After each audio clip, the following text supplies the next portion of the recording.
Oh, right, we're going live, and good evening, everybody, and welcome to tonight's quiz. Great to see everybody beginning to sign in. I'm sorry I'm a minute late.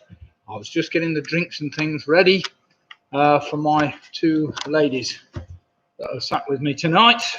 Our scorer, Lydia Jane, who's going to put in all the, not the scorer, she's not scoring.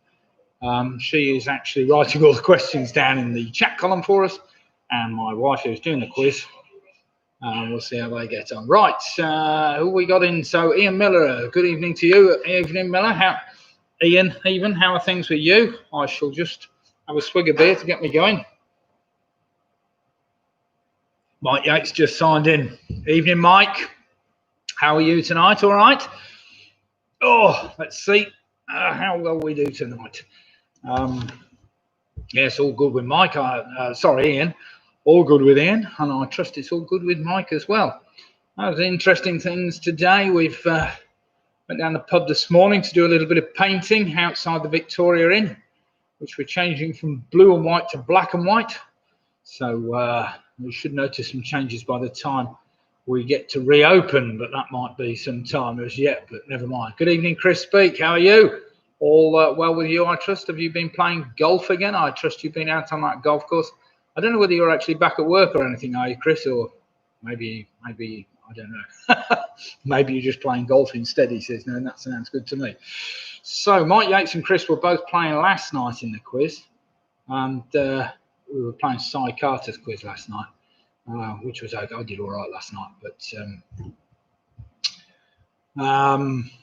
anyway, what was I going to go on about? Oh, yes. Oh, interesting things that have happened today to me. We, as I say, I went down the pub and did some painting this morning, and then I decided to come home and start writing my quiz, I suppose. So I've been writing the quiz most of the afternoon, but never mind. What's that? Yes, was on the course tonight. Oh, blimey, you've done well to get out on the course tonight. I thought we were going to get blown out with wind and rain, but whatever. But it didn't seem to happen, did it? The weather actually never got quite as bad as I thought it was going to get today, but never mind.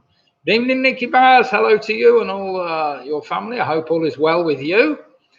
Ready for another 6 rounds of silly trivia to keep you going. Martin Davis has just logged in. Nice to see you, Martin.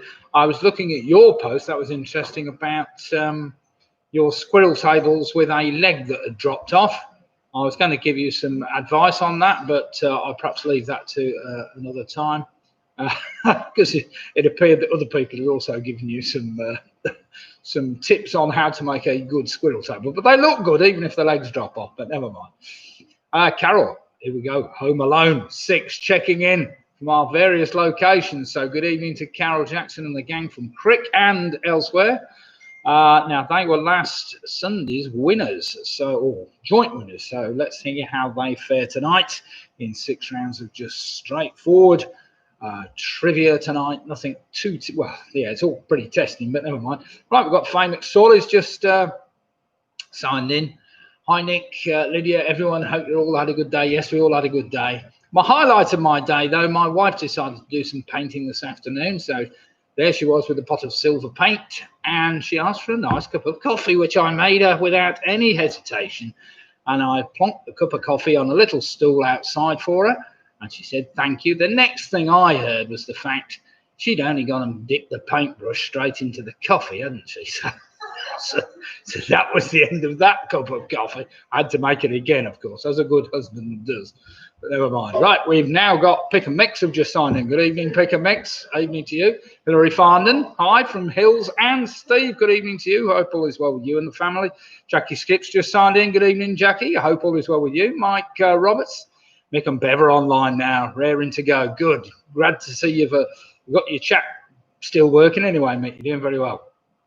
Hi, Nick, Charlie, Michelle, James. Oh, yeah, I noticed you've got an alternative login tonight. You did have last night, didn't you? Gibbs 71. Is that what did you break? You managed to break something, didn't you? Or drop something? But never mind. My daughter-in-law, she dropped her iPhone the other day and had to get another one. So not everybody that has to put up with things like that. Right, Harry Cage, good evening to Harry, Julie, and Ian. Good evening to you. Hope all is well with you tonight. And let's see how you fare in tonight's quiz.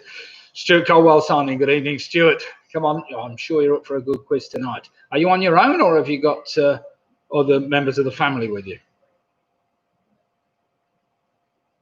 Right, we've got both boobies now logged in. We've got Faye and Jackie, so good evening to the pair of you. Yes, phone playing up, said Michelle. Oh dear, never mind. It's probably one of those Android things. You need to get a new one, I suppose, but never mind. Right, we've now got 40 odd people logged on, raring to do the quiz. Now, first round tonight is entitled Wednesday. Wednesday the 10th, I think. I think I've got it right. I'm not really sure. So we've got 13 questions in round one, spelling out the words Wednesday the 10th, surprisingly, but never mind. Let me just bring up the quiz and I'll have a look to see what round number 2 is tonight. Round number 2 is entitled Rhyming Pairs. We did a Rhyming Pairs round last week. 10 general knowledge questions where 5 of the answers rhyme with another 5 of the other answers, if that makes any sense whatsoever. I'll explain that as we go along. Round number 3 tonight is a straightforward connections round. 9 questions, general knowledge again, plus a final question which asks for a connection between the previous 9 answers. Round number 4 tonight is a history round, very straightforward history round. I think 2 testing in there, you'll be pleased to know. Some of it's modern history, some of it's old history. If there's anything different between the two. Round number 5 is entitled Ends. Ends, that's E-N-D-S, ends. So something like the end of the week, or the end of a word, or the end of a... so end might appear in the question or in the answer. So round number 5 is ends. And round number 6 is my infamously tricky, general, crappy trivia that quizzes somehow need to know more than other people. So general trivia to finish you off. It'll finish everybody off tonight, but never mind. Right, so there are 6 rounds tonight. Right, we now have Chris Meads and the gang have just signed in. Good evening to you, Chris. Hope all is well with you. Ian Miller, what's it put? History, no slave questions. No, you'll be pleased to know there's no slave questions and no statue questions. And, well, there are no statue questions. Right, Jill Pew's just signed in. Rugby Pew's here, being joined by Gloucester Pew's. That's right.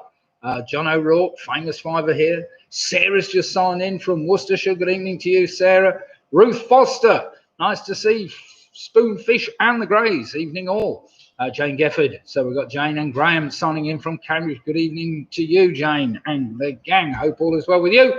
And I hope your day has been fruitful. God knows what, but never mind. The looks like the Chancellor, God bless, not the Chancellor, not our President. What do we call him? That's it. Our Prime Minister. Looks like our Prime Minister is beginning to ease some of the lockdown things which have been imposed upon us. So hopefully over the course of the next month, we may see some, what's that? Madeline Lucy. We are Team Extreme from Durham. Great to see you. We've got people from Durham now. We've got people in from Cambridge. We've got people from Worcester. We've got Karen Pennington's just signing from Blackpool. Good evening to Gary and Karen from Blackpool. We've also got Don Quizzotti signing in from Manchester and London, respectively.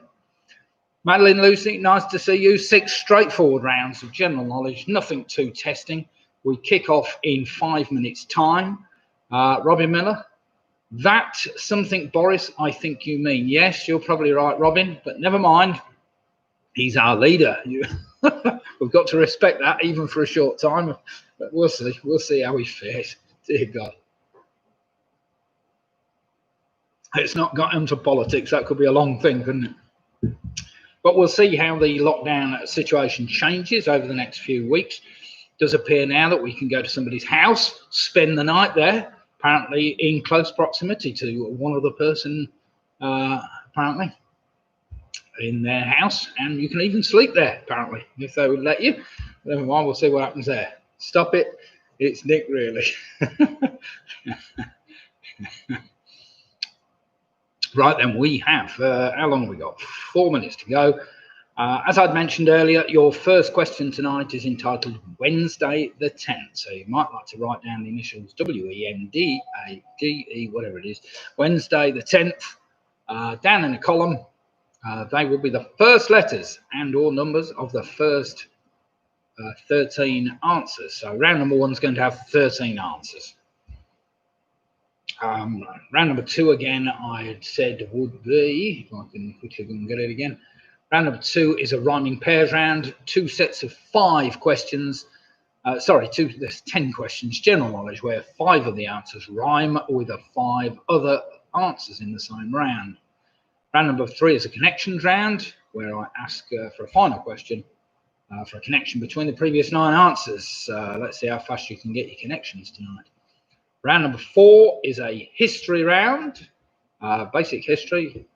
Number 5 is basically entitled Ends, E-N-D-S, something to do with endings or ends of things. And finally, round number 6 is a general trivia round, which is just straightforward, that kind of thing that most keen quizzers need to know if they're going to advance themselves in the quizzing world. You just need to know some stupid bloody answers, basically, but never mind. Right, we have Richard Potter has just signed in. Good evening, Richard. Hope all is well with you and the family.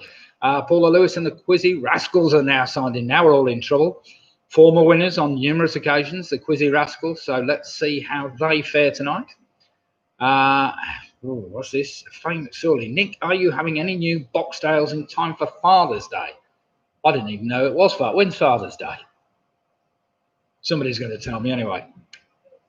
21st, where are we today? 10th. No, I won't be able to brew in time. But never mind, I'm sure we can do something ex-Father's Day. God knows. I hadn't thought of that one, Faye.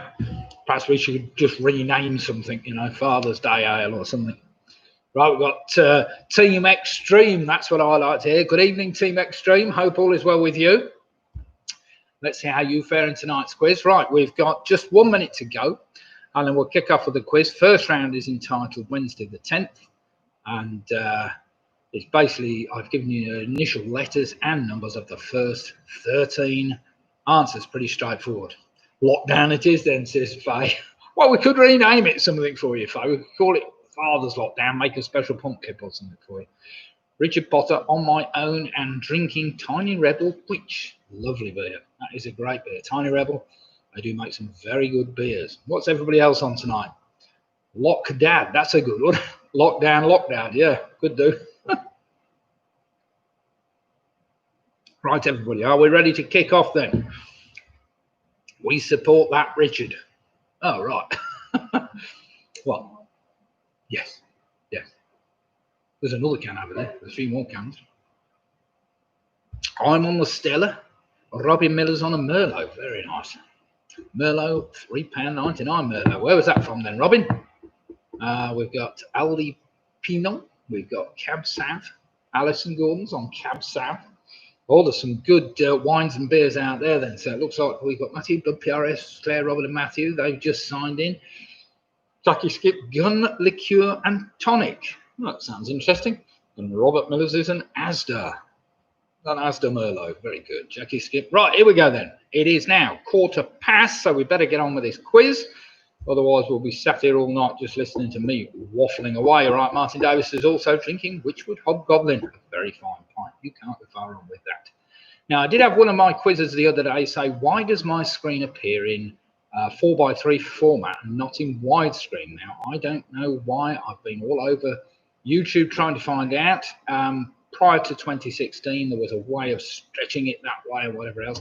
It's supposed to format it automatically into widescreen, but it doesn't seem to. So if I've got any experts out there that might like to tell me how the hell we get a YouTube live broadcast in widescreen when everybody else's is and mine isn't, I'll be interested to know. Anyway, we've got Alex Brown. He's on the Holy Go. Let's get on with this quiz. Sorry, I'm ruffling. Here we go then. Are we ready? Eyes down, looking. Question number 1. Now listen, for those teams that haven't done the quiz before, write down the letters Wednesday, followed by the number 10, followed by TH. They are the first letters or numerals of the first 13 answers. So question number 1's got to start with the letter W. Question 1's nice, easy one. Which king looked out on the feast of Stephen when the snow lay around about deep and crisp and even. I know it's not that time of year, but what the hell. So which king looked out on the feast of Stephen when the snow lay around about deep and crisp and even?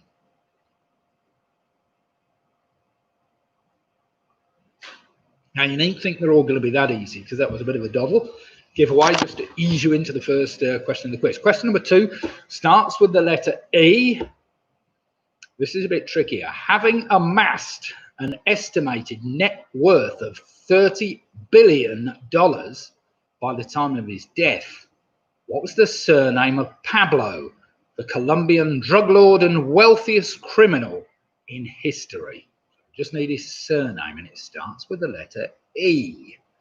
So having amassed an estimated net worth of $30 billion by the time of his death, what was the surname of Pablo, the Colombian drug lord and wealthiest criminal in history? Well, that's apparently. Of course, that can't be proven, but it probably is.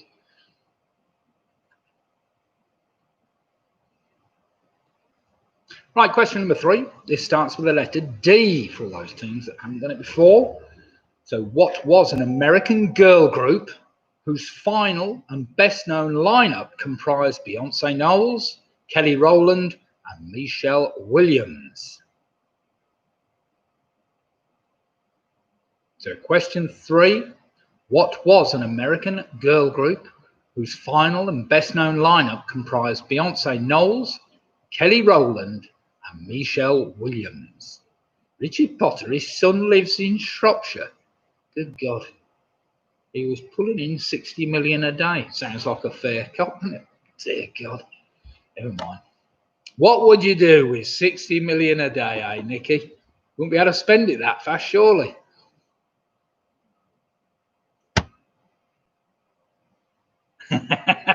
This is Karen Pennington. She didn't see my glass. This is my extra large 1 litre glass.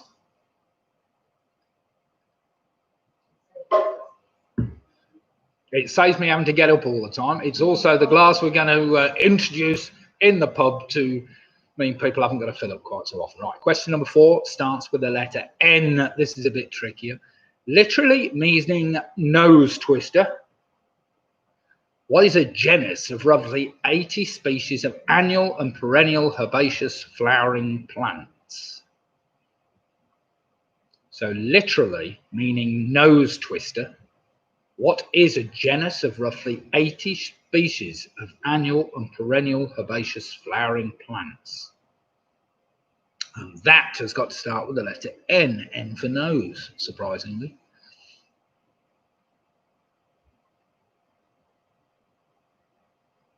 He built his own prison and handed himself in. Oh, dear God. Question number 5. This starts with the letter E. Pretty straightforward. A branch of zoology. What name is given to the scientific study of insects? So a branch of zoology. What name is given to the scientific study of insects? Oh, that's an easy one there. Come on, I think everybody's keeping up so far. Maybe the Colombian drug lord's a bit tricky. Clearly not for some people, though. They've seen him in, where did they see him? Shropshire. Rough old place, Shropshire. Question number 6. Which common nursery rhyme contains the line, "Wasn't that a dainty dish to set before the king"? Remember, that's got to start with an S. S for sugar. So which common nursery rhyme contains the line, "Wasn't that a dainty dish to set before the king"?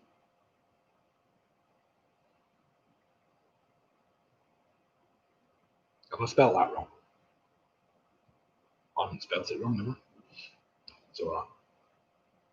All right, that's fair. It's all right, just talking to the poster of the questions, my daughter, just to make sure we're still on the same hymn book. Nicky Bowsy was worth more than GE Company. It probably was. Even then, he probably wasn't as rich or wealthy as Jeff Bezos, was he, or something like that? Reputedly going to be the first trillionaire in the world. That could be spooky, that. Dear God. Right then, question number 7 just takes a little bit of lateral thinking, starting with the letter D. Arthur Wellesley, should I go any further, was an Anglo-Irish soldier who was one of the leading military and political figures of the 19th century Britain and served twice as Prime Minister, but by what name was he better known? Starting with a D. And you've got to think of a nice military leader that Britain have had in the 19th century. So Arthur Wellesley was an Anglo-Irish soldier who was one of the leading military and political figures of the 19th century Britain and served twice as Prime Minister. But by what name was he better known? It's a 3-word answer I'm after. I'm sure you'll get that if you give it a bit of lateral thinking.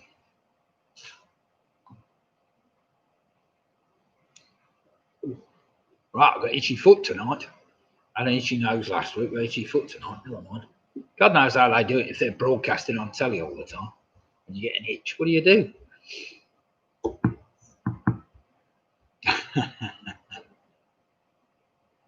Question number 8. Dead easy one this. According to the old proverb, what fruit needs to be eaten each day to keep the doctor away? Remember, that's got to start with an A, so that's not particularly tricky. According to the old proverb, what fruit needs to be eaten each day to keep the doctor away?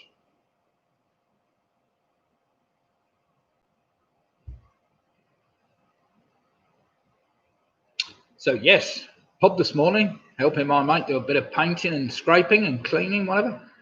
This afternoon, writing the quiz, helping my wife make her coffee and stuff. And then a trip to Aldi. Isn't that fantastic? We went Aldi shopping. Watched the news, had a shower, and got ready for the quiz tonight. So question number 9. One of the 6 schools of Hindu philosophy. Well, it's a group of physical, mental, and spiritual practices which originated in ancient India. Starting with the letter Y, that's not too tricky. One of the 6 schools of Hindu philosophy. What is a group of physical, mental, and spiritual practices which originated in ancient India? What's that? What are you drinking out of? It looks like a glass bucket. That's my 1 litre glass. Oh, sorry, no, I haven't gone further down. Itchy feet, that is what's that. Means you will be venturing onto strange ground. Does it itchy feet? Ooh. How? That's probably because that's right, our Prime Minister has just loosened the regulations so I can go out and see more people, but we'll see. Question number 10. This has got to start with the number 1. The number 1. What is the 3-digit number that you would need to call on a BT phone line to get through to the speaking clock? So what is the 3-digit number that you would need to call on a BT phone line to get through to the speaking clock?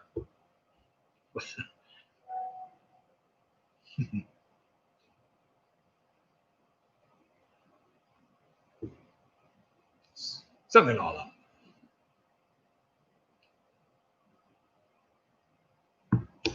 Question number 11. One of my famous fraction questions, because I can't think of many answers that start with a 0. So unfortunately, you've got a fraction again.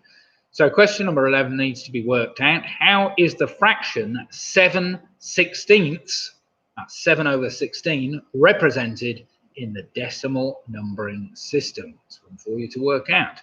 So how is the fraction 7 over 16, or 7/16, represented in the decimal numbering system? I will give you a minute to just work that out. Needs a bit of paper and a pencil. Of course, if you never did O-level maths, you probably need more than a pencil. But we'll see.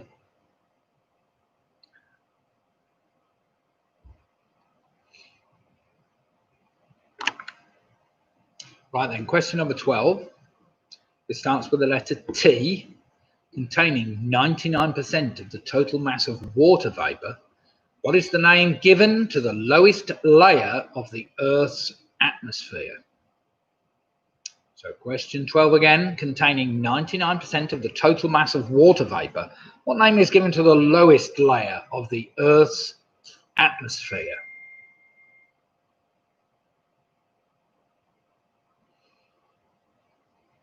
Pretty straightforward, I think, that one. You got the letter, that helps somewhat.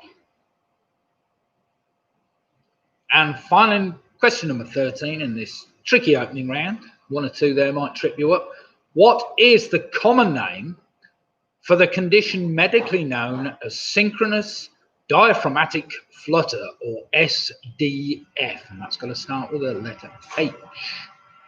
So what is the common name for the condition medically known as synchronous diaphragmatic flutter, or SDF? And it's got to start with the letter H, which makes it easy.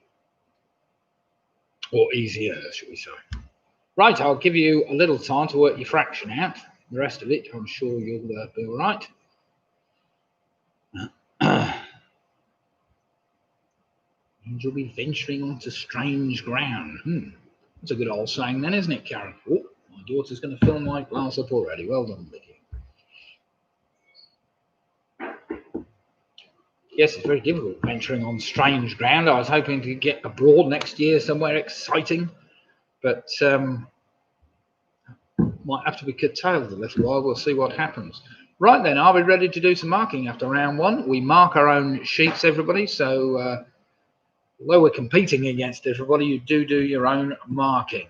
And all you've got to do at the end of each round is put your total score for the rounds as we go.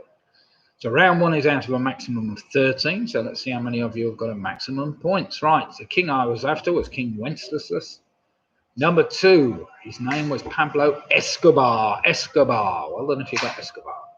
Number 3 was Destiny's Child, of course, that group. Number 4, it's the nasturtium I was after, the nasturtium, which basically means, or comes from the Latin norsus, which is nose and twisted nose. Number 5, the branch of zoology I wanted was entomology. Number 6, that common nursery rhyme was Sing a Song of Sixpence. Number 7 was better known as the Duke of Wellington, of course. Prime Minister twice and a military leader. Number 8, according to the old proverb, the fruit that I was after was an apple. Number 9, that in one of the schools of Hindu philosophy is yoga. And number 10, the 3-digit number I wanted to get the BT clock is 1, 2, 3, apparently. Not that I use it because we ain't got a BT line. Then how is the fraction 7/16 represented? That was a bit trickier. It needed to be worked out. And it was 0.4375. 0.4375. Number 12, containing 99% of the total mass of water vapor. What name is given to the lowest layer of the Earth's atmosphere? That's the troposphere. And finally, synchronous diaphragmatic flutter, or SDF, is better known as hiccups, of course. Hiccups. Right then, let's have some scores in. Say you've all fared on this very straightforward first round. I'll see whether we've got any 13s coming in. We may have a few. So we've got the famous 5 straight in with a good 13. Well done, John, and the team. Who else have we got in there then? We've got Sarah from Worcester and the gang, all on 13. Harry Cage, Harry Julian Ian on a 12. Got Chris Beacon on a 13. Hilary Ferdinand on a 12. We've got Spoonfish and the Greys on 13. Stuart Cole on 13. Steve Fardon on 12. Richard Potter, 10. We've got Michelle with a 12. We've got Ian Miller with a 10. Karen Pennington with a very respectable 12. Don Quizzoto with 13. Martin Davis with 11. Quizzy Rascals on 13. Nicky Bowers on 13. Split the Difference are on 13. PRS are on 13. Graham Gifford's on 13. Well done, Graham. Yeah, Ian Anthony Joe, we know. Don Quizzoto are 13. We've got those scores down twice. Roger Griffiths on 10. Pick and Mix are on 11. Mick Roberts on 10. Home Alone are on 12 points. We've got Alex Brown on 12. Jill Pugh on a fantastic 13. Jackie Skip, Booby Prize Girls are on 11. Mike Yates is on 9. We've got Andrew Lewis on 11. Team Extreme on a fantastic 9 points. Well played them.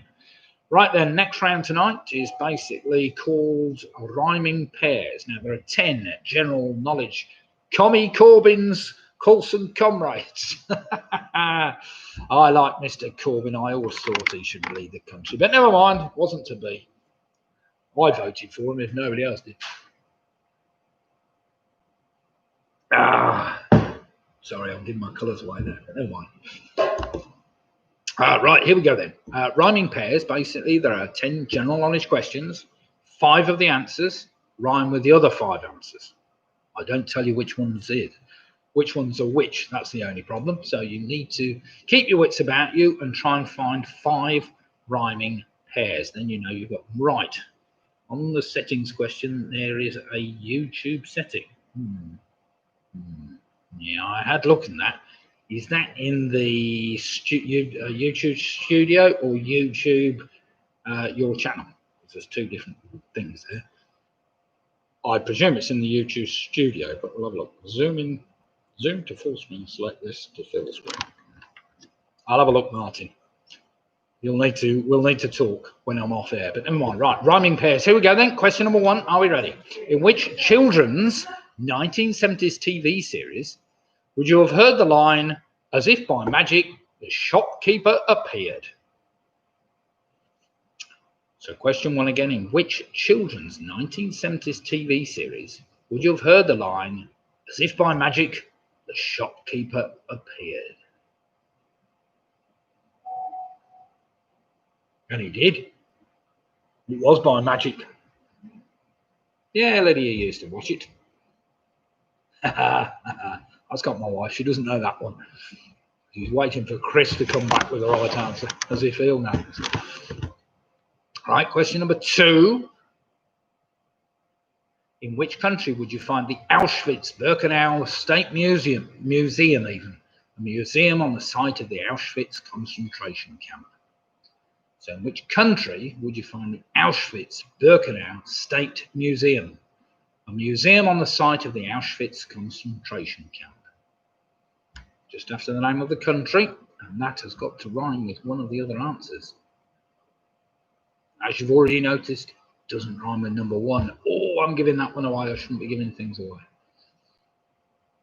Question number 3, straightforward question. What is the medical name for the largest bone in the human body? So what is the medical name for the largest bone in the human body?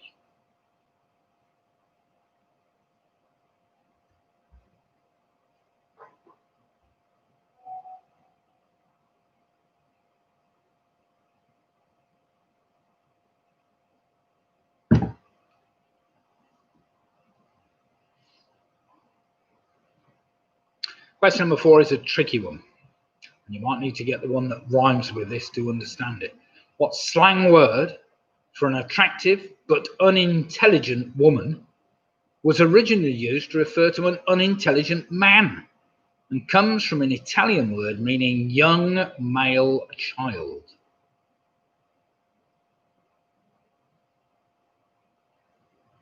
So listen carefully again. What slang word for an attractive but unintelligent woman was originally used to refer to an unintelligent man and comes from an Italian word meaning young male child?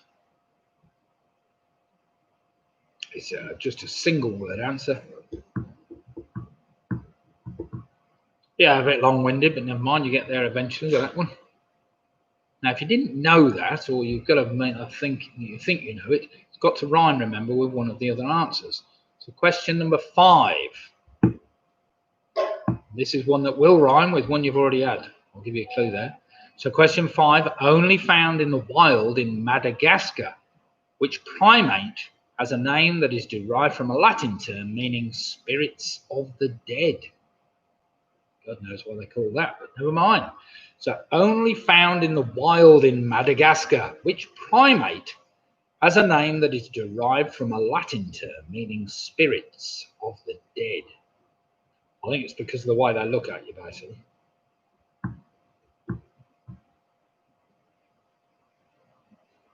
There's always people on quiz shows wanting to go in and see these things in Madagascar. Ooh, I want to go and see the what's it's in. They're either wanting to go to the Galapagos Islands to see something there, or they want to go to Madagascar to see these things. Oh, or Borneo, of course. They like going to Borneo to see something there as well. Right, question number 6. Known as the Big Dipper or Wane in North America, by what name is this the constellation Ursa Major, better known as in the UK? So, known as the Big Dipper or Wane in North America, by what name is the constellation Ursa Major, better known as in the UK? Probably our most famous constellation. I just need to know its nickname.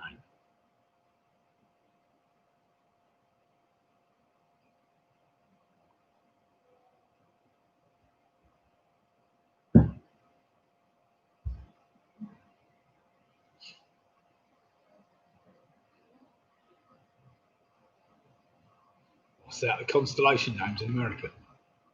If anybody's ever been to America and ever been to a space center or whatever else, they come up with the most bizarre names for the constellations, you know. Well, nicknames. I mean, I don't know much about the stars, the fact they've been there closer than we have, but never mind. Question number 7. Which Japanese company introduced a drum machine called the TR-808 Rhythm Composer, which has been used on more hit records than any other model of drum machine? They're a very famous synthesizer and drum machine manufacturer. So which Japanese company introduced the drum machine called the TR-808 Rhythm Composer, which has been used on more hit records than any other model of drum machine? And as I was saying, they also make synthesizers, drum machines, and software now. That is a one-word answer.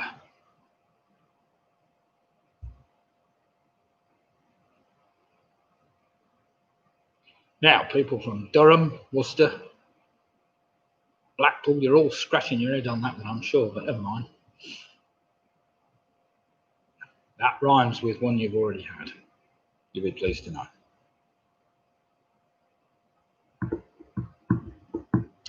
Question number 8.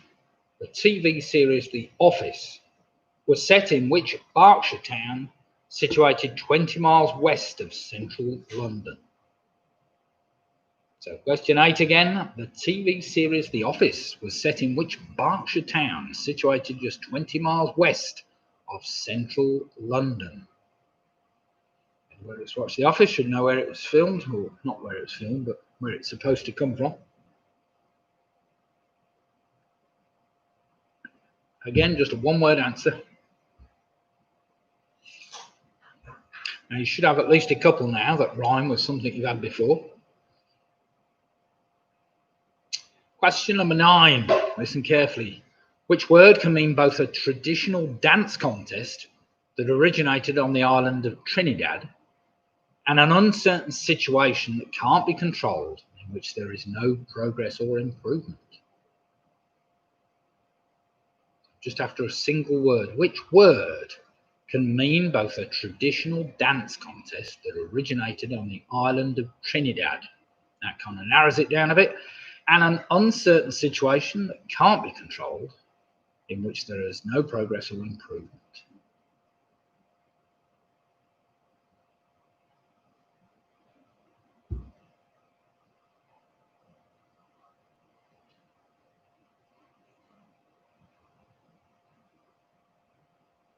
And finally, question number 10. Dead easy, last one.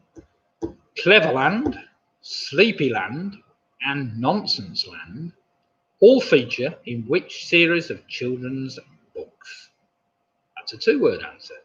So Cleverland, Sleepyland, and Nonsense Land all feature in which series of children's books? Right, if you got it all right, you should have 2 sets of 5 rhyming answers. So I will give you a minute to work those out, because they're not the easiest set of questions I've ever done, that's for sure. But never mind. Bit of lateral thinking, I'm sure you get them all.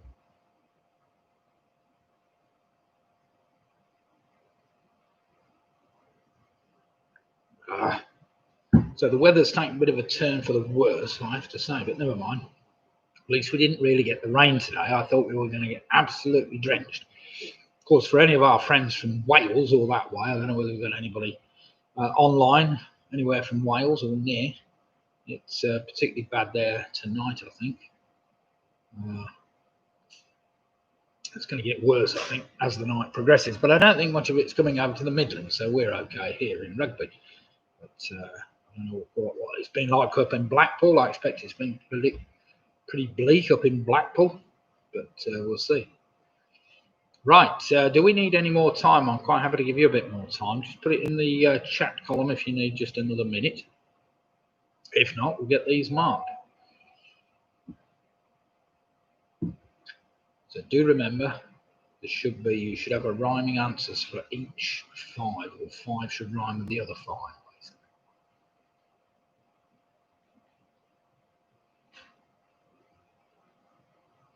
Yeah, I think we had the same, Karen. We didn't really have heavy rain. We had some rain during the night.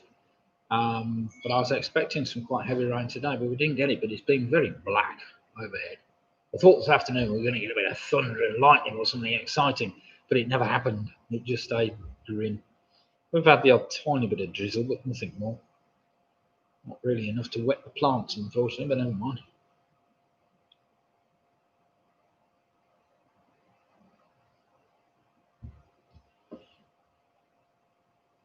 Just to warn you that we're doing really well. Excellent, that's what I like to see. Team Extreme. I hope you've now got 2 sets of 5 matching answers. That's what we need. Or 2 sets of 5 rhyming answers.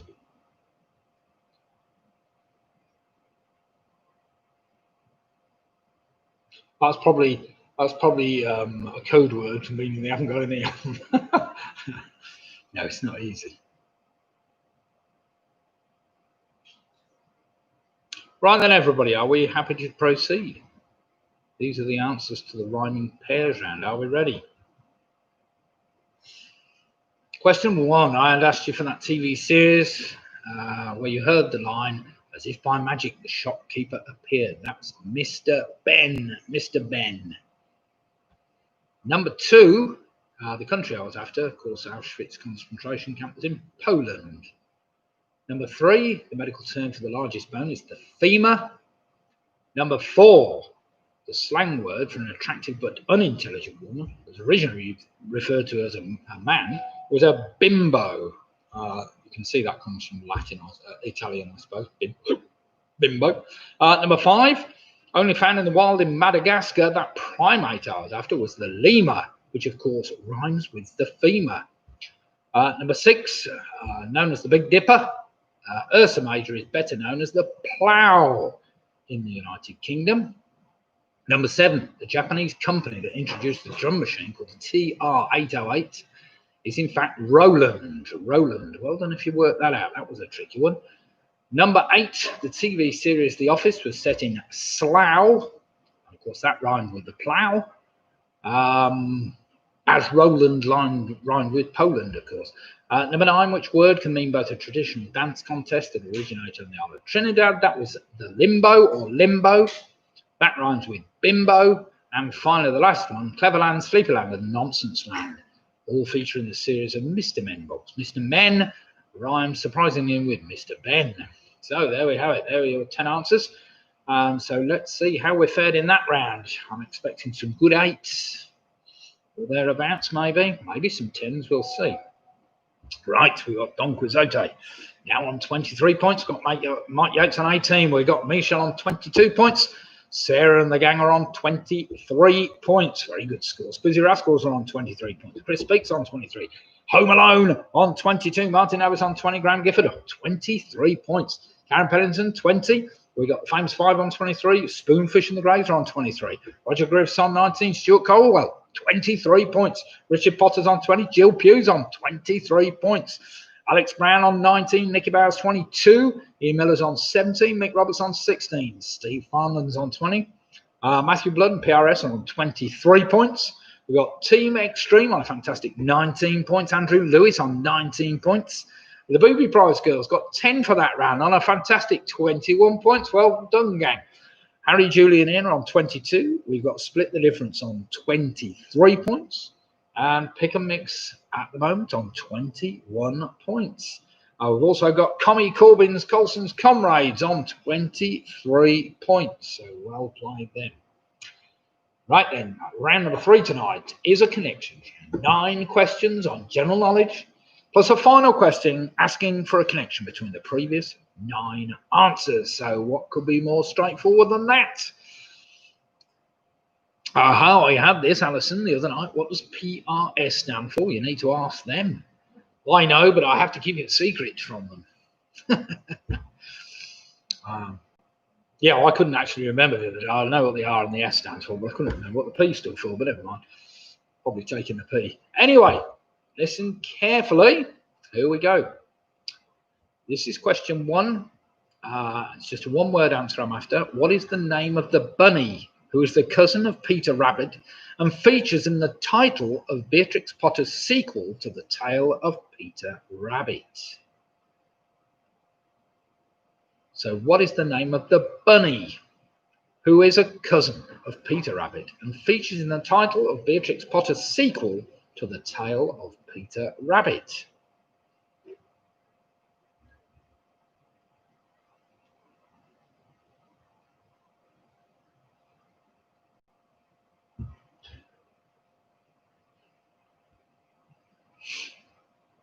Come on, Robin, you'll have to tell Alison Gordon what your team name stands for, PRS.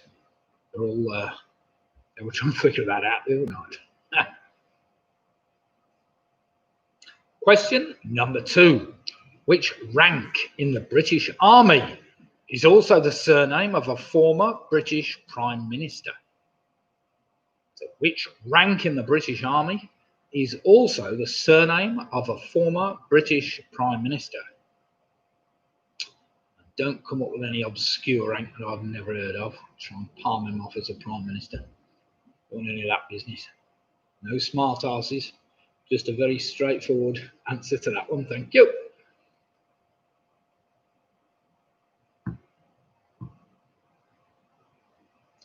Now, do remember there is a connection between these general knowledge questions. Some teams might have already worked it out, but I don't think they will have done, but they might have done. I've certainly known some teams work the connection out after just 2 questions, but we will see. Question number 3. In a 1994 film, who was paid to marry a South African swimmer, David van Arkel, so that he could compete for Australia in the Olympic Games? It was a comedy. So in a 1994 film, who was paid to marry a South African swimmer, David van Arkel, so that he could compete for Australia in the Olympics? It's just a one-word answer, that. Just need her name. She's known by a single name in the title of the film.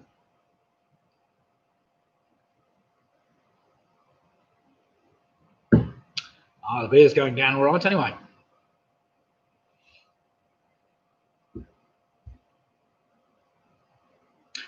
Question number 4, listen carefully. There are 2 clues in this question. Counting Crows' first UK top 40 hit single came in 1994 with which song, which is also the name of a main character in the TV sitcom Dad's Army? Oh, damn late today. Well, that doesn't make any difference. Sif, Leslie Barrett, damn late today, he says. Damn well, you know what he's like. Used to walk in 10 minutes late to the quiz anyway. That was kind of standard for the course, isn't it? Sif?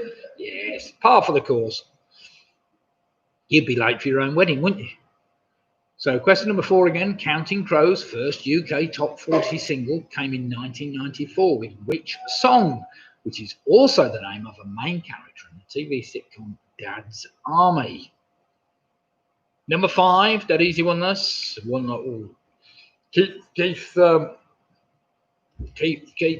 and the gang happy. In the Bible, which prophet received the 10 commandments from God on Mount Sinai? Not too tricky, don't think too hard about that one. In the Bible, which prophet received the 10 commandments from God on Mount Sinai?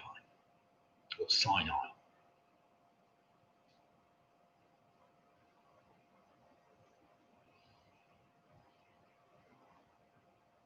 Number 6 is probably one for you to work out. It's quite easy because I give you the number of letters. So, question number 6. What 5-letter word can mean both a participant in a particular type of sports match and a breed of dog recognised by the UK Kennel Club? And it's a 5-letter word. So what 5-letter word can mean both a participant in a particular type of sports match and a breed of dog recognised by the UK Kennel Club? So it can't be a greyhound, can it?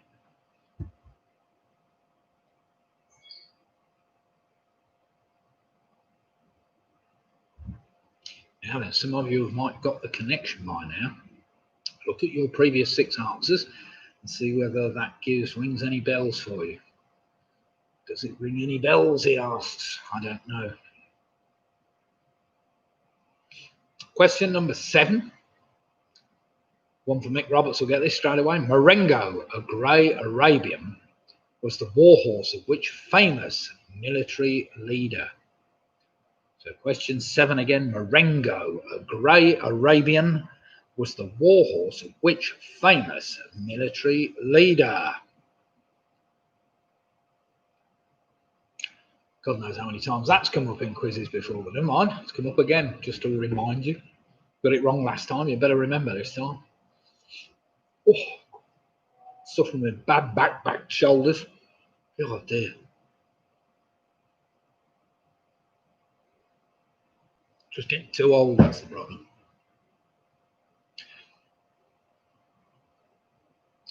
Question number 8. There have been 5 cats belonging to the Simpsons since the show began, but what common name links them all? So question 8 again. There have been 5 cats belonging to the Simpsons since the show began, but what common name links them all? I'll probably get corrected by Robin over this, but never mind. I think he knows what I'm after.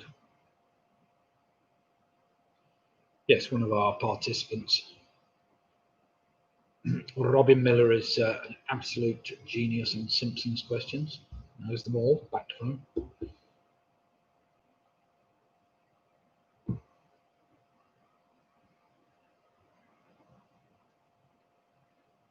Question number 9. What brand of margarine produced by Dairy Crest has a name that has a type of plant that normally has trifoliate leaves? I think I've spelled something wrong there.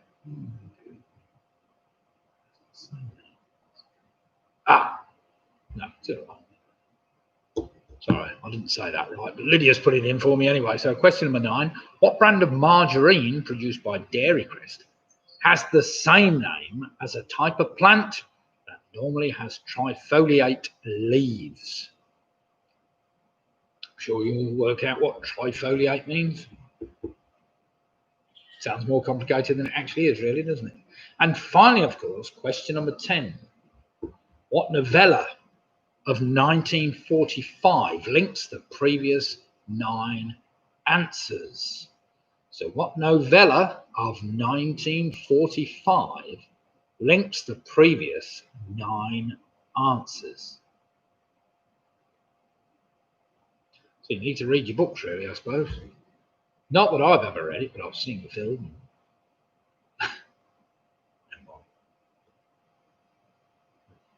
What have I read? Read the magazine.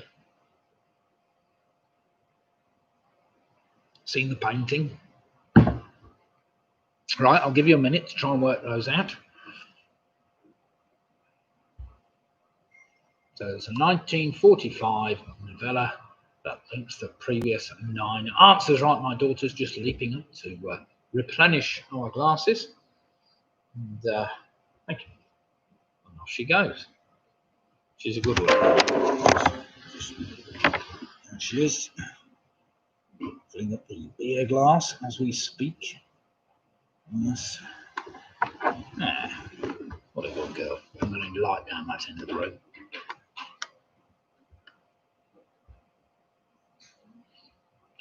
Melanie Perrin just subscribed to my channel. Thank you, Melanie. Hope you're going to join in tonight. Do feel free, by the way, to join in with my channel. It's easier because you do get updates whenever I send a little message out, say there's a quiz coming up or something like that. You might even get a notification on your phone, which you don't have to have that. You just switch it off, of course. By the way, it's not for me to disclose what PRS stands for. The name belongs to Matthew and Claire. That's okay. That's fine.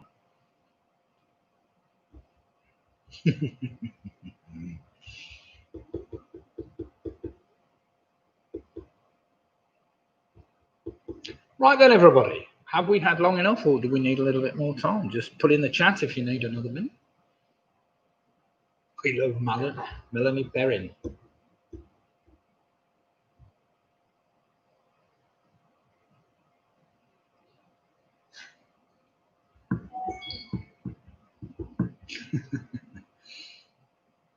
Well, I'm sure you would have got that one, Robin, the Simpsons question. A bit more time, Mike Yates and Nicky Bowers.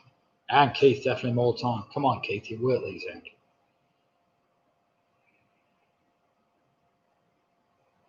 I bet you got the biblical questions straight away. That was no problem, was it? I expect it's Biscuit that's holding you back at the moment. What? Sorry, Biscuit. Sif, only got 3. Longer would not help. Well, it's better than the music round, Sif, that you did the other day, that you claimed you got none on, but never mind. I'm surprised, actually, that you, Sif, you should be able to get this one straight away. A novella of 1945, come on.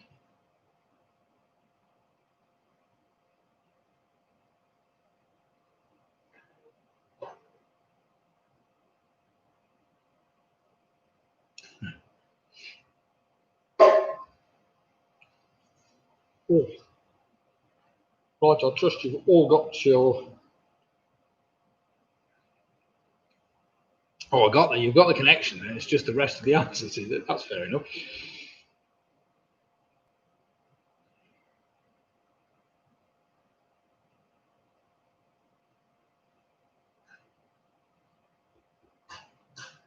Right then, I'll give you exactly 30 seconds, and we're going to do some marking of this one.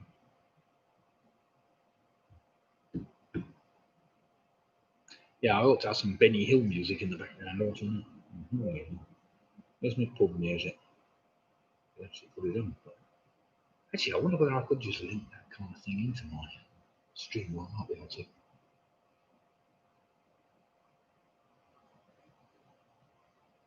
Right then, are we ready? Yeah, sorry, Graham. Are we ready? I don't want to send everybody to sleep. Let's crack on with this quiz. Here we go then. The connections round. These are the answers to the previous 10 questions on the connections round. What is the name of the bunny? Well, he was known as Benjamin Bunny, as in the tale of Benjamin Bunny. In fact, I think he was on the back of a 50p coin, wasn't he, Benjamin Bunny? I'm sure he was. Question number 2, which rank in the British Army is also the surname of a former British Prime Minister? That was Major, as in John Major. Number 3, the 1994 film I was after. Who was paid to marry a South African swimmer, David Van Arkel? It was Muriel, as in Muriel's Wedding. Number 4, Counting Crows' first single was called Mr. Jones, which is also a character from the TV sitcom Dad's Army. Number 5, the 10 Commandments received by Moses, of course. Number 6, what 5-letter word can mean both a participant in a particular type of sports match, but it's a boxer. It's also a breed of dog. So a boxer, 5 letters, I said. Number 7, Marengo, a grey Arabian, was the horse, famous war horse of Napoleon Bonaparte. Napoleon will do fine. Number 8, there have been 5 cats belonging to the Simpsons. Since the show began, they were all known as Snowballs. And I think we're on Snowball 5 at the moment. The others have all come to some death by either jumping out of windows or getting run over or something. That'd be quite a good question for Robin. That's whether he knew how they'd all died.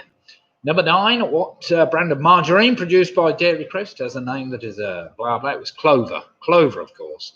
And finally, the novella that linked them all was Animal Farm. because these are all characters from the novel by George Orwell. It was Benjamin, Major, Muriel, Mr. Jones, Moses, Boxer, Napoleon, Snowball, and Clover. So they're all characters from that novel, Animal Farm.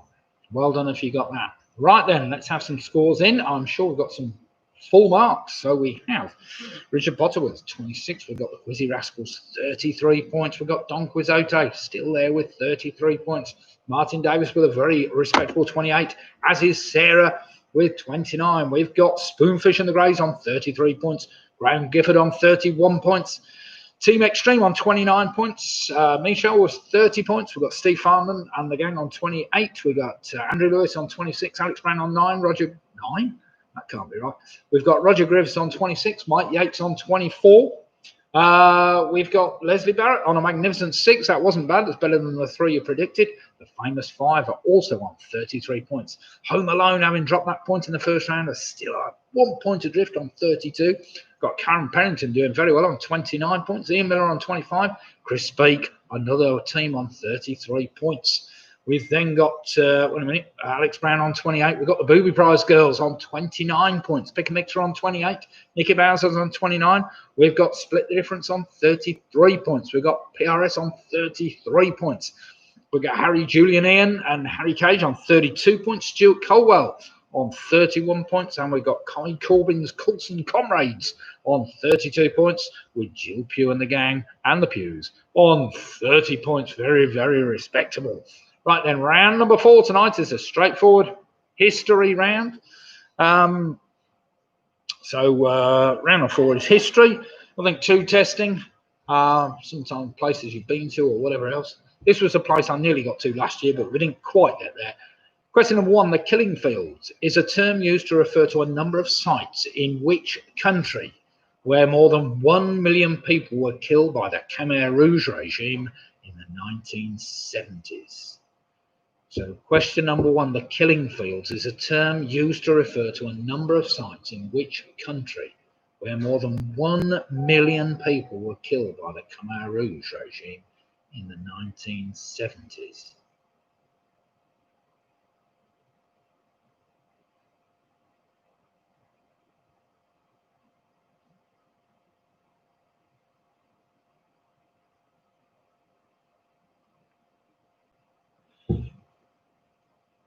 Question number 2, dead easy. In 1969, who famously said, "That's one small step for man, one giant leap for mankind"?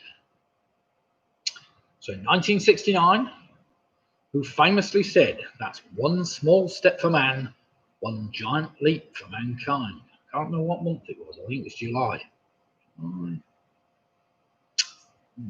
Was it July the... Goodness. Somebody will tell me that. What date was that exactly? Somebody will tell me that. Put that in the chat. Question number 3. Who has been, this is a tricky one, who has been the only British Prime Minister of the United Kingdom to speak English as a second language? Well done, Mike. 16th. That was July, I trust. So question 3 again. Who has been the only Prime Minister of the United Kingdom to speak English as a second language? Yeah, this is kind of history this round, Alex. Yeah, it could be Boris, actually. You can't tell what he's saying most of the time. Well, bumbling Boris. He doesn't do very well for an oration. He's nearly... to be fair to Boris, he is a lot better than our friend over in America, isn't he? Oh, Mr. Trump is hopeless, isn't he? Absolutely hopeless at speaking. Well, I don't know anybody that's actually worse than Donald Trump at speaking.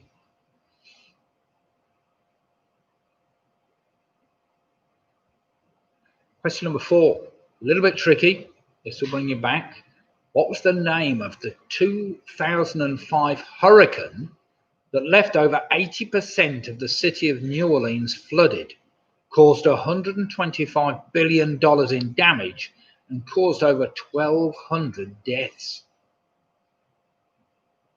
That's kind of historical, but modern history, that one.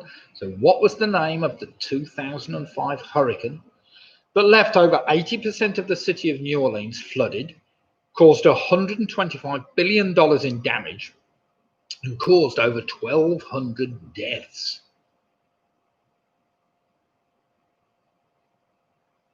So realistically, I just need the name of the hurricane, of course.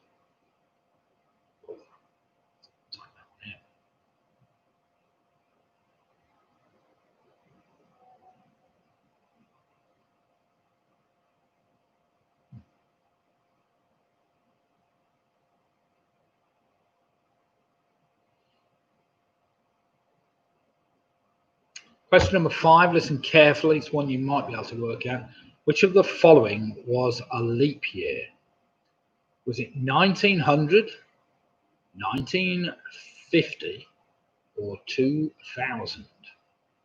So which of the following was a leap year? Was it 1900, 1950, or 2000? That's a crap question, really. I wanted to take that one out earlier. I forgot to take that one out, but never mind. It always gets me very confused, leap year questions, because I'll never remember when the last bloody leap year was to work it back. And even then I couldn't work it out. But never mind, I'll leave it for you lot to work out and see.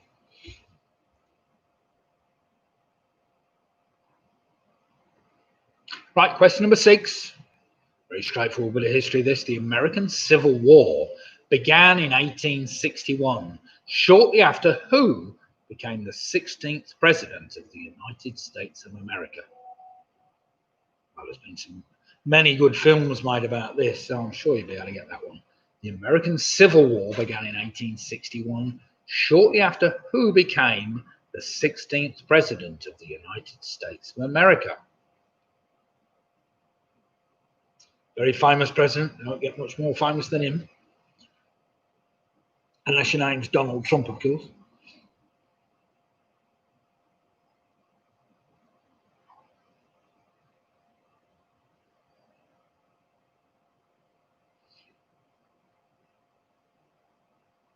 Question number 7.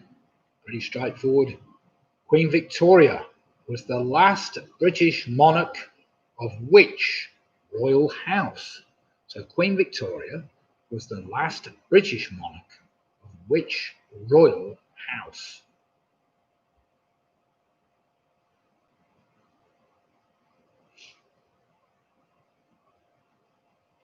Well, I'm enjoying the beer tonight.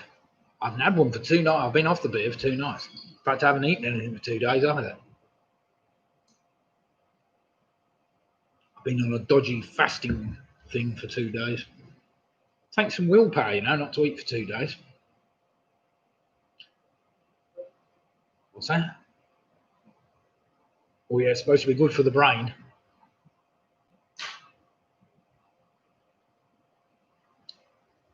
Question number 8. During the Cold War, Checkpoint Charlie was a crossing point between the east and west parts of which European city?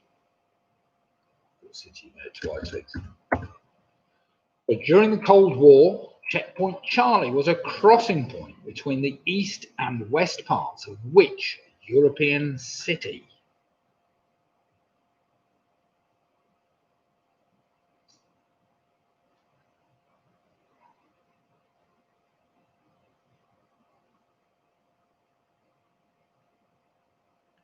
Question mine's a bit trickier, but never mind, you can have a good guess at this one. Harold Holt was Prime Minister of which Commonwealth country in 1967 when he disappeared after swimming in the sea with his body never to be found?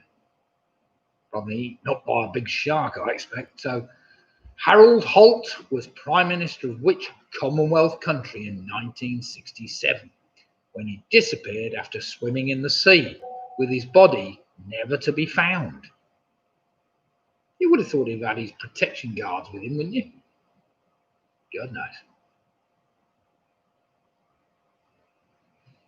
And finally, question number 10 in this testing history round. In the film The Great Escape, what were the code names of the 3 tunnels used by the Allies in their attempts to escape? So question 10 again. In the film The Great Escape, what were the code names of the 3 tunnels used by the Allies in their attempts to escape?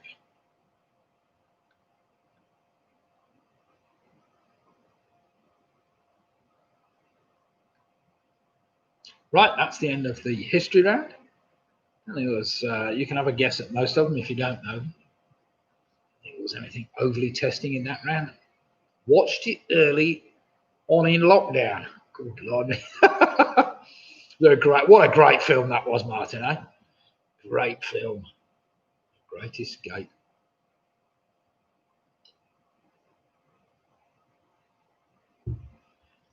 You know, in the final attempt, when there were over 100 British officers, and they were all RAF pilots apparently, escaped. Hitler wanted to exterminate or kill them all as an example, but his advisors said to him that we should only kill 50%, because if we kill them all, what would happen to all the German pilots in British prisoner of war camps? So apparently Hitler reneged and only killed 50% of them. God knows if your name came out the wrong way around, but never mind. Right then, I don't think we need too much time on that round, because it's a kind of round that is pretty straightforward, really, isn't it? So let's go back to the beginning. Round number 4, history. We have the killing fields. Now, the killing fields are in a country called Cambodia. Question number 2. That's one small step for man, one giant leap for mankind. That was Neil Armstrong, after becoming the first man to walk on the moon, of course. Number 3. Who has been the only Prime Minister of the United Kingdom to speak English as a second language? Well, he spoke Welsh as his first language, and that was David Lloyd George, the last Liberal Prime Minister. Number 4, that hurricane I was after was called Hurricane Katrina. Well done if you got that. Number 5, which of the following was a leap year? 1900, 1950, or 2000? Well, it was year 2000. Leap years, of course, occur when the year is divisible by 4, but century years are only leap years if they're divisible by 400. Yes, quite. It's a way of correcting the clocks like. Question number 6. The American Civil War began in 1861, shortly after the 16th president, which was Abraham Lincoln. Number 7. Queen Victoria was the last of the Hanoverians, the House of Hanover. Number 8, during the Cold War, Checkpoint Charlie, of course, divided east and west of Berlin. Number 9, Harold Holt was the Prime Minister of Australia. I did give you a clue without meaning to. I told you he was eaten by a shark, or possibly eaten by a shark. That ain't going to happen. Happens most often in Australia, I think. And finally, in the film The Great Escape, the code names of the 3 tunnels were Tom, Dick, and Harry. Tom, Dick, and Harry. They couldn't make it up if they tried, could they?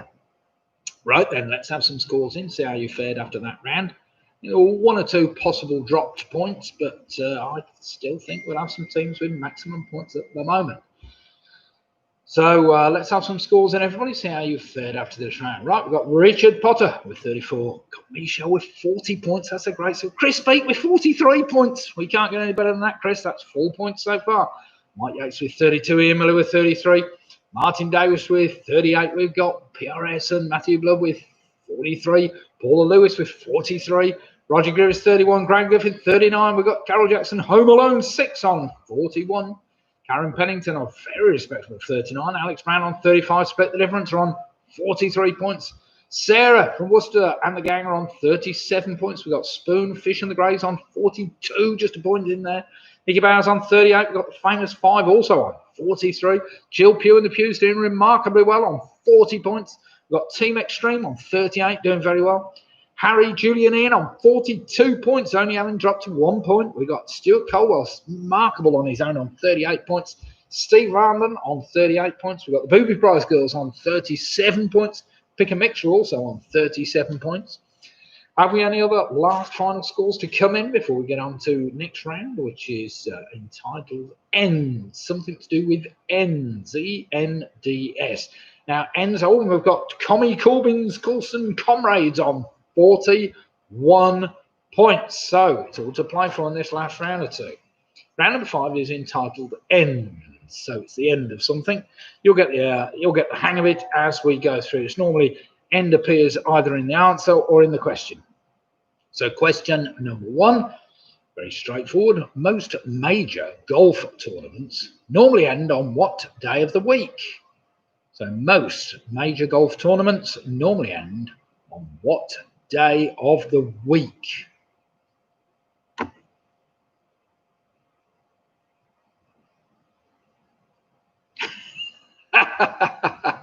There you are. You got a nice sport question there to get you going. Diversity of sport.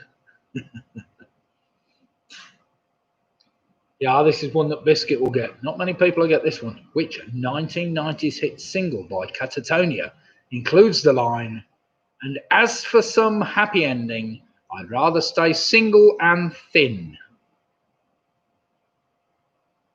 So question number 2 again. Which 1990s hit single by Catatonia includes the line, "And as for some happy ending, I'd rather stay single and thin"? Making sure my daughter doesn't blurt it out.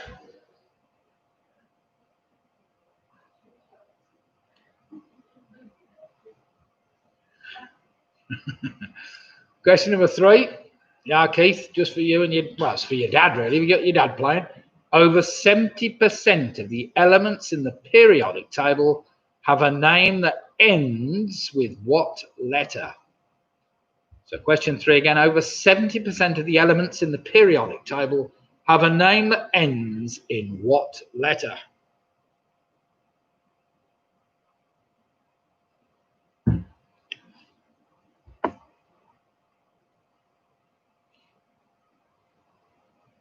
I should have put this question in the previous round, but never mind. Oh. Question number 4, listen carefully. The Treaty of Paris in 1856, and there have been a few treaties of Paris, ended which war? Which saw Russia on one side of the negotiating table and France, Britain, the Ottoman Empire, and the Kingdom of Sardinia on the other. So question 4 again. The Treaty of Paris of 1856 ended which war? Which saw Russia on one side of the negotiating table and France, Britain, the Ottoman Empire, and the Kingdom of Sardinia on the other.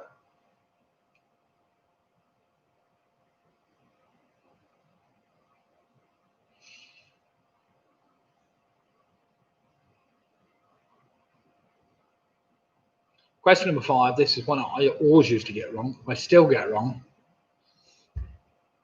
But my wife will know this.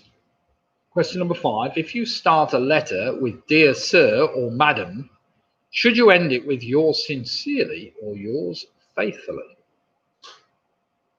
So question 5 again. If you start a letter with "Dear Sir" or "Madam," or "Sirs" even, should you end it with "Yours sincerely" or "Yours faithfully"?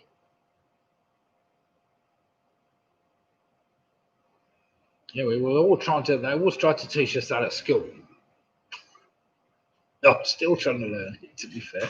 I could never get my head around that one.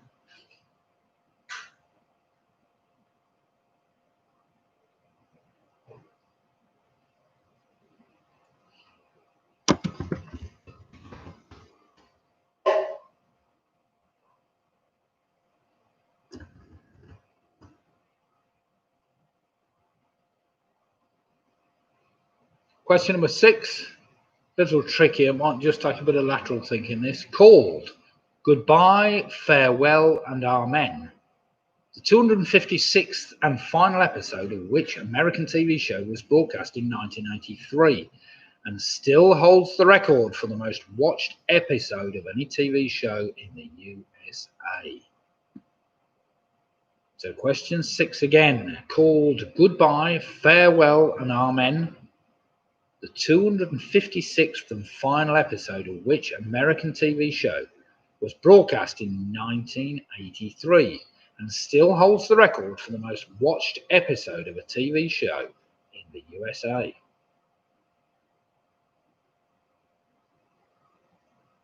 Now that is a bit tricky, that one, I have to say. What's Crystal? Chat is not on the TV. Have you turned it off? Chat is not on the TV. Have you turned it off? No, we haven't. It appears to be on my computer. What's it? Is it on your phone? It's on tablet, iPhone, and whatever else. Something on your TV, Chris. Has anybody else got a? Have you gone full screen? If you go full screen, sometimes it chops the chat off. Of course, I don't know. Sorry, Chris. No, the answer is I don't know. It's still coming up on my screen. It's coming up on Lydia's, and it's coming up on Lydia's. Maybe a refresh. You could try a refresh, see whether it will come back. Sorry. Any luck or not? Right. Question number 7. It's on Robin's laptop. Yes, the question. I think I don't see how it suddenly disappeared. Chat is not on the TV.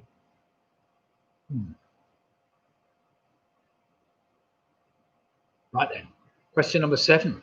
Used in the FIFA World Cup in 1998 and 2002, what name was given to the method of ending a match early if a team scored during extra time?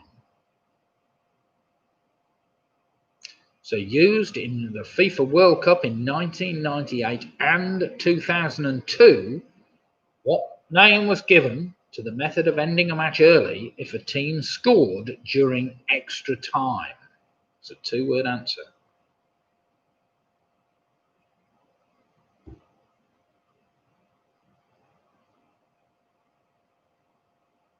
Have you got your chat up yet, Chris? Come on. Chat to me. You have to get it on a different device. Have you got your laptop only as well?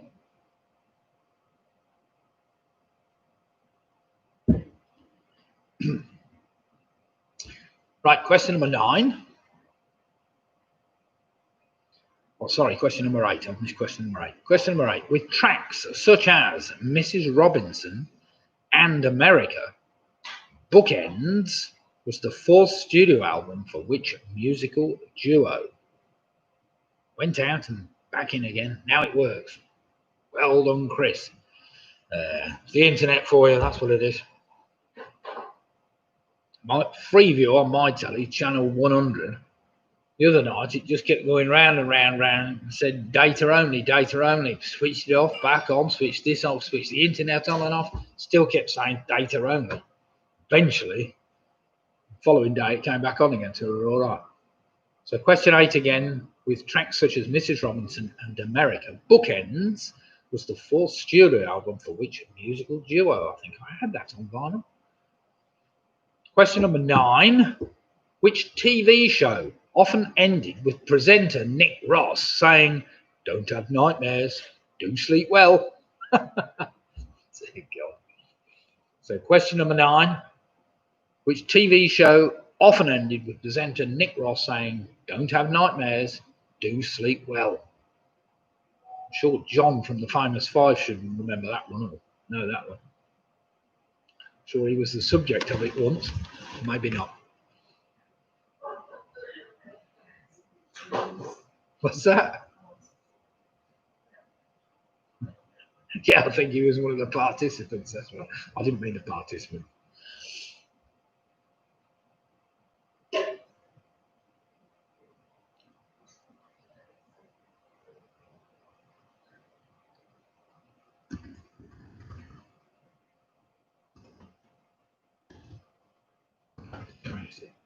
Bedtime, we'll have to change the next one a little bit. Listen to what I say. And finally, question number 10. What term was first used in the early 19th century to describe fashionable areas near Charing Cross? Charing. What is it? I used to live in London. I still don't know. Charing. It's got to be Charing, isn't it? Did I say Charing? Sorry, I lost my posh voice for a second there. What term was first used in the early 19th century to describe fashionable areas near Charing Cross? Charing. Sorry, I've said it again. Charing Cross. It's a 2-word answer. It's got the word end, remember. It's all something to do with ends. Rear end, big end. with ends. Right, there's either an end in the question or the answer to each one of those questions. Getting worse, isn't it? But never mind. So round 5 was ends. I hope we've got 10 questions or answers now to do with ends. I will give you another minute. Do we need some more time to work those out, or are we happy?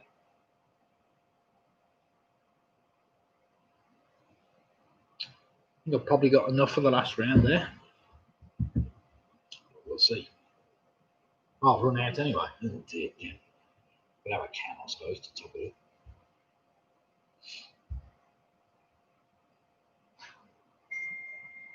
Right then, are we ready for some answers, or am I going a bit too quick?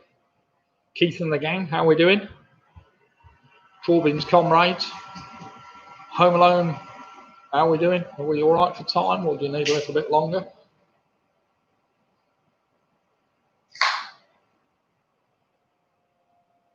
Right, here we go now. This was round 5, something to do with ends. Most major golf tournaments normally end on what day of the week? That is a Sunday, aren't they?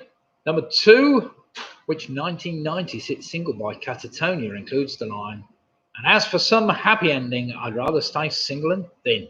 That was from Mulder and Scully. Well done if you got that. Number 3, over 70% of the elements end in the letter M. Number 4, the Treaty of Paris ended in 1856, ended the Crimea War. Sorry, Crimean. Number 5, if you start a letter Dear Sir or Madam, you should end it Yours Faithfully. Number 6, called Goodbye, Farewell and Amen. The 256th and final episode of MASH was what I was after. MASH. Well done if you worked that out. That wasn't particularly tricky. That was a tricky one.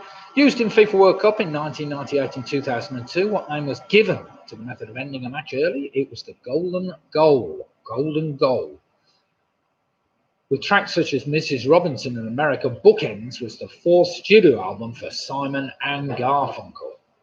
Number 9, which TV show often ended with the presenter Nick Ross saying, "Don't have nightmares, do sleep well." That was Crime Watch. I'm sure we'll remember that. And finally, number 10, what term was first used in the 19th century to describe fashionable areas near Charing Cross? That was the West End, which of course is where all the boutiques, hotels, theatres, all in the West End. Right then, let's have some scores in, see how you've done before we go into the very tricky last round of completely obscure trivia. Right, we've got Don Quixote on a very fine 52 points. Have we got anybody that can beat 52 at the moment? There is only a maximum of 53, so we've got Sarah from Worcester at 46. We've got Home Alone, Carol Jackson and the gang from Crick on 51. We've got Steve Farman on 45, Roger Griffiths 34. We've got Stuart Colwell on 48 points. We've got Ruth Foster, Spoonfish and the Greys on 51 points. Graham Gifford on 45 points. We've got Richard Potter and the gang on 42. Pick a Mix on 46. Harry Julian in on 50. Chris Beeks on 52. Jill Pugh, 49 points. Ian Miller on 50. The famous 5, 53 points. We got Michelle on 49 points. Another team from Crick. Karen Pennington on 45 points. Very good going tonight. Andrew Lewis on 40 points. Nicky Bowers on 47. Alex Brown on 40. We've got PRS 53 points. We got the Booby Prize Girl on 44 points. We got Team Extreme on 50 points. Split the Difference on 53 points. Mike Yates is on 38. We've got Commie, Corbyn's, Coulson's, Comrades on, should I say 50 points? Something like that anyway. Out of a good maximum possible 53. So, last round tonight. This will trip a lot of people up because it's impossible to get all 10 right. So if any team gets all 10 right, we know they're cheating. Well, we don't, but they've done very well to guess them all, I have to say. But never mind. Right then, are we all ready for a particular? Yeah, well done, Keith. That's good. That's a very good score. Come on, only 3 points behind. If you do have a guess at them all, you might be able to get these. So then, question number 1. This is not a trick question. I've done this before and made it a particularly trick question, but this is not a trick question tonight. At a distance of just 44 million kilometers, Which planet of our solar system is currently closest to the Earth? That's not a great distance at all, to be fair. So at a distance of just 44 million kilometers, which planet of our solar system is currently closest to Earth? That's not a trick question.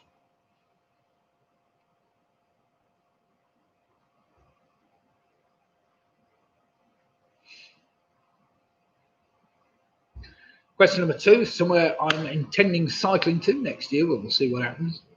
The most westerly point of mainland Britain, this is mainland Britain, is located in which country of the United Kingdom? So the most westerly point of mainland Britain is located in which country of the United Kingdom?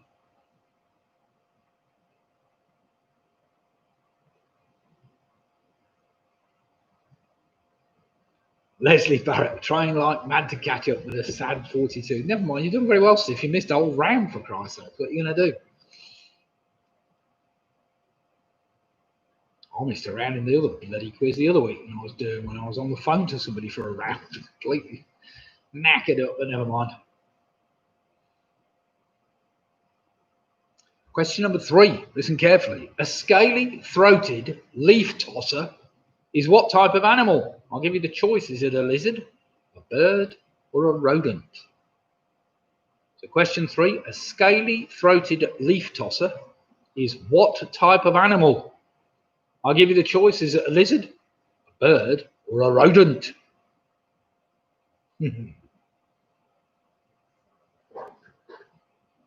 Nick, we've been there. It's beautiful. Have you? Excellent. Well done. Well, we've been near it, but never been there because it's a bit of a trek.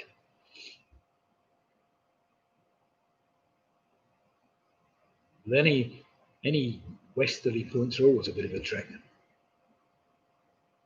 Question number 4, listen carefully. What one word can precede the word story and go after the words store and private to give 3 two-word phrases?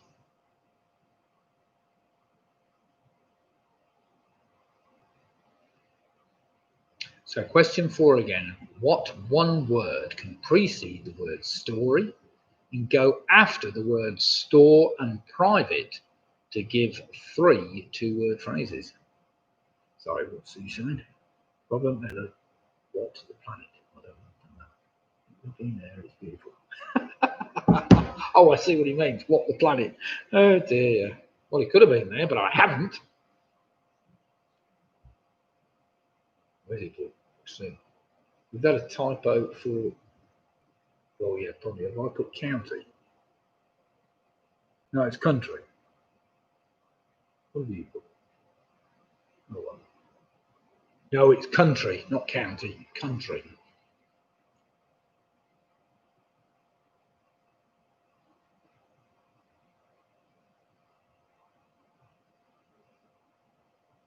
There's only 3 possible answers to that mainland Britain. You could, of course, have Scotland, or you could have Wales, or you could have England. One of those 3 that I'm after. Sorry if it was a bit awkward.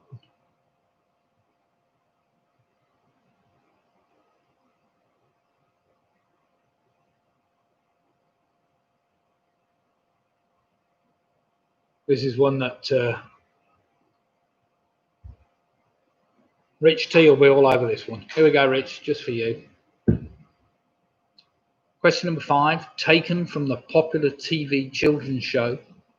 What colour is Tubby Custard that is dispensed from a tap on the Tubby Custard machine? As in the Teletubbies, that is, of course, if nobody understands what I'm on about. So taken from the popular children's TV show, what colour is Tubby Custard that is dispensed from a tap on the Tubby Custard machine?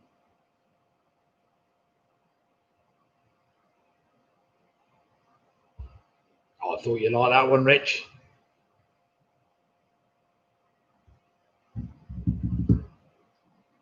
Keith should know that as well. All your kids must have watched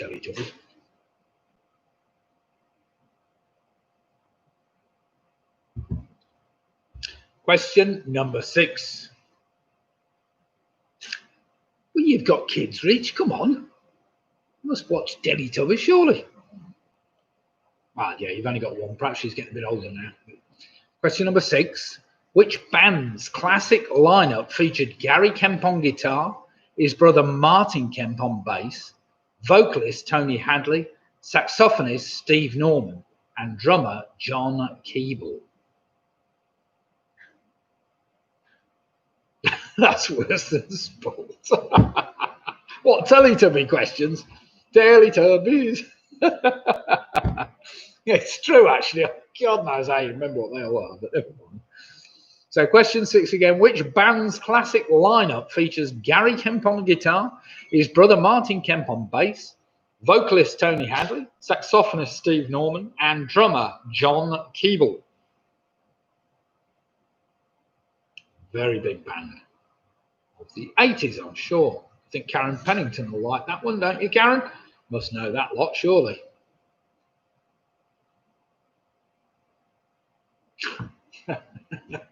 It's all right, I'm laughing already at question number 7. It's a stupid question. If a little funny, but never mind.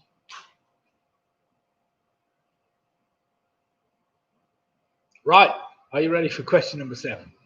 Which of the following is the name of a song written by James Fogerty, an English multimedia recording artist? I'm going to give you the choice. Was it Dog the Deacon, Roger the Rector, or Bash the Bishop? Sorry. Sorry about that. So you've got the choice. It was a song written by James Fogerty.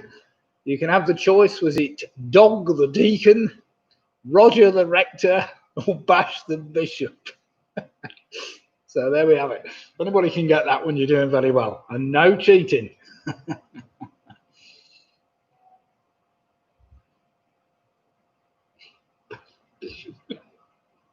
Oh dear.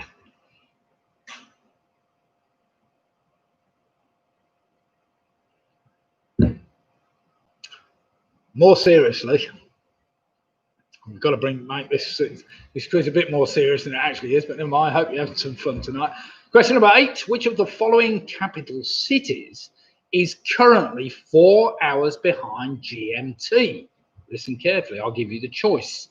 Again, 3 choices. Is it Buenos Aires, Caracas, or Brasilia? All South American, of course. So which of the following capital cities is currently 4 hours behind GMT? I'll give you the choices. Is it Buenos Aires, Caracas, or Brasilia? Again, no cheating. Use your brains. Come on, let's see whether we can work that one out. You might not be able to work it out anyway. Right, 2 to go. And then it's going home time. You'll be pleased to know. Let's put this quiz to bed. Question number 9. With a term that literally means beaten, bateau is regarded as a complex step in which type of classical dancing? So question number 9, with a term that literally means beaten, bateau is regarded as a complex step in which type of classical dancing? I'm sure most of you have got that one. And finally, number 10, another one most of you should get. What was the nickname given to the famous boxing match between Muhammad Ali and Joe Frazier back in 1975? So question 10 again. What was the nickname given to the famous boxing match between Muhammad Ali and Joe Frazier back in 1975? I think their previous bout was the most brutal fight I've ever seen, I have to say, but never mind. Right, there are your 10 questions. Now, you're not telling me all of you can get all of them. We'll see. Maybe you can. Some of them might be some of them might be guesses, but we will see.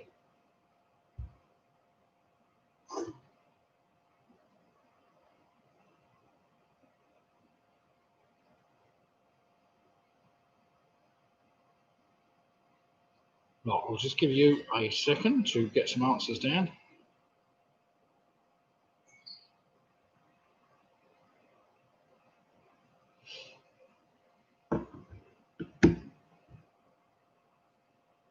Okay then, everybody. Let's not give you too long, because they're the kind of questions you're not really going to, you either know them or you don't, I suppose, don't you? But or you can have a guess at them.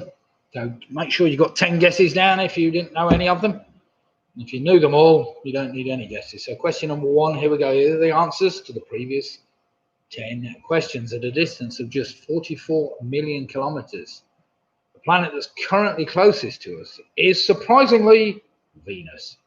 I'm sure most of you would have got that. Number 2, the most westerly point of mainland Britain is located in Scotland. Scotland I was after. Number 3, a scaly-throated leaf tosser is in fact a bird. It's not a lizard or a rodent, but a bird.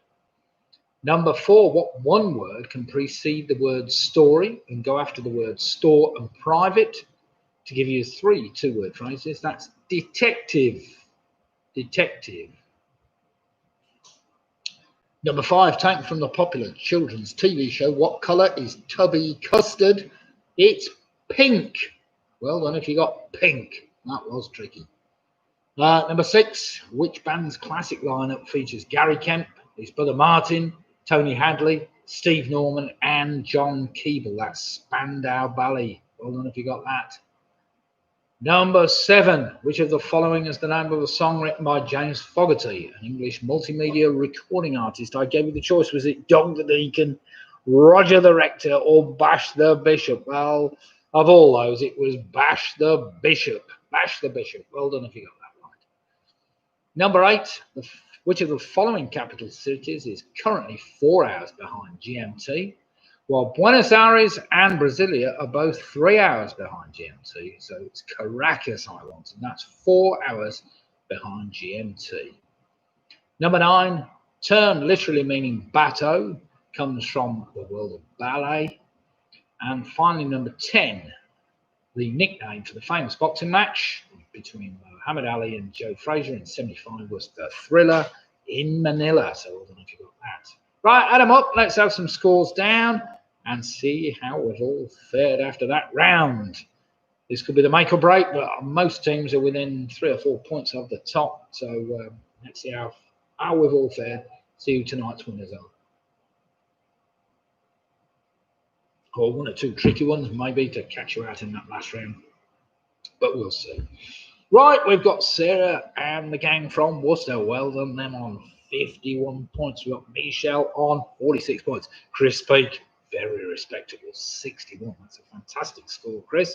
Stuart Colwell with 56. We've got PRS on 60 points. We've got Richard Potter on 48. Ian Miller on 45. We've got Home Alone, Carol and the gang on 60 points. We've got Harry Cage, Julie and Ian on 57. Roger Graves on 43. Martin Evans on 51. The Booby Prize Girls are on 49. Andrew Lewis is on 45 points. Alex Brown on 47. We got the famous 5 on 62 points. They've only dropped 1 point all evening. Graham Giffen on 55. We've got Spoonfish and the Graves and Ruth Foster on 49. We've got Nikki Bowers on 53. Steve Farnan on 48. Karen Pennington.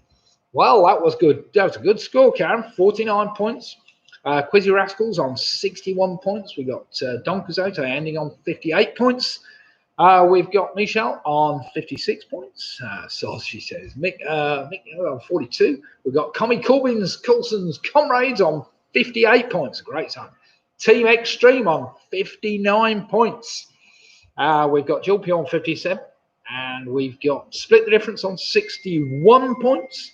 Leslie Barrett, 47, load of rubbish. Well, yes, you're probably right, Leslie Barrett. But if you'd have only got that first round in and you didn't join the quiz until round 2 or 3, pick a mix on a fantastic 53 points. Thank you, Martin. Thank you, Faye. We've had a fun evening, I think, of general rubbish. But never mind. I hoped you liked the bashing the bishop question. I was trying to come up with something a bit more original, but never mind, that seemed quite interesting to me. Fancy doing a record called Bash the Bishop. Apparently he's into dark metal or something, whatever that is. Yes, another Wednesday's gone already. So good night, everybody. Wednesday night is now finished, but I will see most of you back on Sunday night. Oh, yes. No, I'll go through some winner score. Now, let me have a look. Let's have some scores in on the door. So, we have at the moment split the difference on 61 points. We have, who else have we got there? We have Carol Jackson again, winner last Sunday on 60 points. We've got PRS on 60 points. Chris Speak was on 61 points. And we have, wait a minute, who else have we got? Hang on. I'm just going through them a bit faster. Sorry. So, Chris Speak on 61. PRS on 60 points. We've got Home Alone on 60 points. We've got the famous five. John O'Rourke's team may well have snuck it tonight with 62 points. We have got Quizzy Rascals on 61 points. We've got, who else have we got in the 60s? Chris Mee split the difference, 61 points. So there is only 1 point separating the teams tonight. And in winning place tonight, we have the famous five on 62 points. So well played, John. I expect you got that question about Crime Watch straight away. Wasn't it you that was interviewed on Crime Watch? I can't remember. I'm sure they did a robbery on your place when you were there, but never mind. Oh, dear. Yeah, thanks, Mike. Thanks, Leslie Barrett. Well done. No, answered them all. Well done. And thanks, Don Quizzotti. Thank you. Jackie Skip. Thank you. Andrew Lewis. Thank you. Lucas Dinsdale. Thank you. Alison Gordon, thank you as well. Harry Cage. Ian Sharrett. Wayne King is an American musician and not a German. Well, we'll see what we can come up with Wayne King next week. There might be somebody like that, yes. Anybody got any suggestions for rounds that they would like to put in, other than sport and music, of course? But we put enough sport. I'll have to do a special round on, we'll see, but never mind. But if anybody would like any rounds, do feel free. Yeah, most of the rounds are just general knowledge and trivia rather than being a bit too specific, but never mind. We have a lot of teams that seem to do reasonably well. So, yes, thanks, John. Well done. And well done, Chris. You were unlucky to get pipped by a point there, but someone's got to win, and it was John O'Rourke in the game tonight. Keith Abbas, he likes history. Oh, excellent. Good. We'll have another history round. About science, and I like science rounds, but yeah, but a bit too specific for some sport. Yeah, quite. Right, good night all, and thank you very much for joining in. Do remember, Sunday night, we will be kicking off at the same time, 8 o'clock. We have a few, geography, I'm quite happy with that. Do enough geography questions, I think, in the quiz, but never mind. We will be kicking off at 8 o'clock on Sunday night, same channel. If you haven't already subscribed to the channel, do feel free to just hit the subscribe button. Don't do geography. Do geography. Never mind. What about art? Art and literature. 13th century Flemish artists. No? No, that didn't go down too well. Right then, whatever. But Sunday night, we start as usual at 8 o'clock for 8:15 start. 6 rounds again of general trivia. Sunday quizzes are a little bit more popular than Wednesday night quizzes, but do feel free to take part and we'll see how you all fare. Don't do geography. Don't do geography. Do geography. All right. I think we should do more geography. I like geography. Anyway, good night all, and thank you very much for taking part. And we will see you all again at the weekend if you're there or thereabouts. So good night all. I'm ending the stream now. Do feel free to carry on chatting in the Melanie Perry, do geography. There we are. You see, thumbs up for geography, not geography. Well, whatever. Yes, heck yes. Entertainment, Hillary. Entertainment. We could do what more TV or film? What would you like? Sitcoms or? Heck no. Heck yes. Oh, I like that. Oh well. So maybe entertainment, thumbs up, or maybe I could do it based on Trivia Pursuit. So we have a round on each. We have what are it? Because there's 6 pieces of pie, aren't there? Yeah, I could do that. What about Trivia Pursuit? So you've got 6 categories. Do one of each. That sounds fair. Anyway, good night all. Thank you very much. I'm ending the stream now. So may see you all on Sunday for another scintillating quiz. Good night.